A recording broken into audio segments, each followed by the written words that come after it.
BJP-യുടെ സ്ഥാനാർത്ഥി പട്ടികയിലേക്കാണ്. പക്ഷേ തീരുമാനങ്ങളൊന്നും അവസാന ഘട്ടത്തിൽ എത്തിയിട്ടില്ല എന്നതാണ് ഇപ്പോഴും നമുക്ക് ലഭിക്കുന്ന വിവരം. കാരണം ഈ സ്ഥാനാർത്ഥി നിർണയ ചർച്ചകൾക്കായി സംസ്ഥാന നേതാക്കളെ ഡൽഹിക്ക് വിളിപ്പിച്ചിട്ടേ ഉള്ളൂ.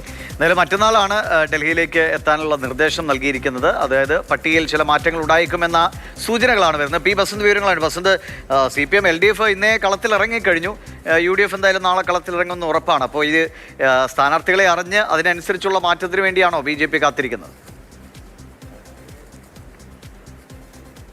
തീർച്ചയായും ഇപ്പോൾ സംസ്ഥാന നേതാക്കളോട് ഡൽഹിയിലേക്ക് വരാനാണ് ഇപ്പോൾ പറഞ്ഞിരിക്കുന്നത്. മറ്റന്നാൾ, അതായത് ചൊവ്വാഴ്ച, ഡൽഹിയിൽ വീണ്ടും ഒരു യോഗം ചേരുന്നുണ്ട്. നേരത്തെ പാർലമെൻ്ററി ബോർഡ് കൂടി ചില പേരുകളിൽ ധാരണ എത്തിയിരുന്നെങ്കിലും ഘടകകക്ഷികൾക്ക് നൽകാനുള്ള സീറ്റുകളുടെ കാര്യത്തിൽ ഒരു തീരുമാനം വൈകുന്നത് ദേശീയ നേതൃത്വത്തെ ചൊടിപ്പിച്ചിട്ടുണ്ട് എന്നുള്ളതാണ് മനസ്സിലാക്കുന്നത്. അതുകൊണ്ട് അതുകൂടി ഫൈനലൈസ് ചെയ്ത ശേഷം മതി കേരളത്തിലെ പട്ടികയുടെ അന്തിമ തീരുമാനം എന്നുള്ളതാണ് ഒരു വിവരമുള്ളത്. മറ്റൊന്ന്, കോൺഗ്രസിൻ്റെയും CPM-ൻ്റെയും, അതായത് LDF-ൻ്റെയും UDF-ൻ്റെയും സ്ഥാനാർത്ഥി പട്ടിക കൂടി പരിശോധിച്ച ശേഷം എന്തെങ്കിലും മാറ്റം വേണമോ എന്നുള്ളതാണ്. അതായത് ഏതെങ്കിലും അസംതൃപ്തർ പുറത്തു വരാൻ തയ്യാറായി നിൽക്കുന്നുണ്ടെങ്കിൽ അവരെ കൂടി ഉൾപ്പെടുത്തിക്കൊണ്ടുള്ള ഒരു പട്ടികയിലേക്കായിരിക്കും BJP പോകുന്നത്. ഏതായാലും മറ്റന്നാൾ തന്നെ ഈ പട്ടിക ഉണ്ടാകും എന്നുള്ള വിവരം തന്നെയാണുള്ളത്.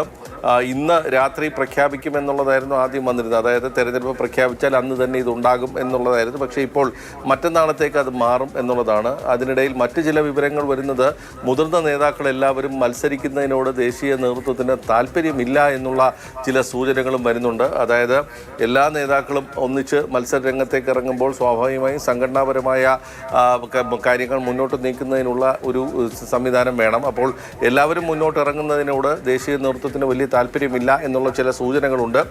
അങ്ങനെയാണെങ്കിൽ ചിലപ്പോൾ ഈ പട്ടികയിൽ ഇപ്പോൾ സ്ഥാനം പിടിച്ചിട്ടുള്ള ചില മുതിർന്ന നേതാക്കളൊക്കെ മത്സരരംഗത്ത് നിന്ന് മാറാനുള്ള ഒരു സാധ്യതയും BJP പട്ടികയിൽ നമുക്ക് കാണാൻ കഴിയും. ശ്രീജ, ശരി ബസന്താണ് വിവരങ്ങൾ നൽകി. എന്തായാലും മറ്റന്നാളത്തെ ഒരു തീരുമാനത്തിന് വേണ്ടി കാത്തിരിക്കേണ്ടി വരും. ബസന്ത്, ഇപ്പോൾ ഈ മാറുക എന്ന് പറഞ്ഞാൽ K. സുരേന്ദ്രൻ, രാജീവ് ചന്ദ്രശേഖർ അടക്കമുള്ള പ്രധാനപ്പെട്ട നേതാക്കളൊക്കെ തന്നെ മത്സരരംഗത്തേക്കുണ്ട്. അവരെ മാറ്റി നിർത്തിക്കൊണ്ട് ഒരു പട്ടിക ഇപ്പോഴത്തെ നിലയിൽ ആ പട്ടികയിൽ ഒരു സംശയവും ഇല്ലെന്ന് തോന്നുന്നു. പക്ഷേ ചില നിർണായകമായ സ്വാധീനം ചെലുത്താനാവുന്ന ചില മണ്ഡലങ്ങൾ, അല്ലെ ബസന്ത്?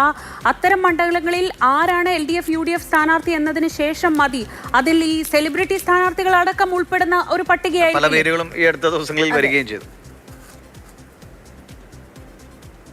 അല്ല, മത്സരരംഗത്തേക്ക് BJP-യുടെ എല്ലാ നേതാക്കളുമുണ്ട്. രാജീവ് ചന്ദ്രശേഖർ ഉണ്ട്, തിരുവനന്തപുരത്ത് PK കൃഷ്ണദാസ് ഉണ്ട്, അതുപോലെ V. മുരളീധരൻ, സുരേന്ദ്രനുണ്ട്, കുമ്മനം രാജശേഖരനുണ്ട്, കാഞ്ഞിരപ്പള്ളിയിൽ കേന്ദ്രമന്ത്രി ജോർജ് കുര്യനെ പരിഗണിക്കുന്നുണ്ട്. അപ്പോൾ ഇവയെല്ലാം ഒരു ഭാഗത്ത് നടക്കുന്നുണ്ട്. പക്ഷേ ഈ പറയുന്ന എല്ലാ നേതാക്കളും ഒന്നിച്ച് മത്സരിക്കുകയാണെങ്കിൽ ഇതിൽ ചില പേരുകളിലൊക്കെ തന്നെ ചില മാറ്റങ്ങൾ വരാനുള്ള സാധ്യതകളുണ്ട് എന്നാണ് ഞാൻ പറഞ്ഞത്. ഞാൻ ഇവരെ മാറ്റി നിർത്തുമെന്നല്ല പറഞ്ഞത്.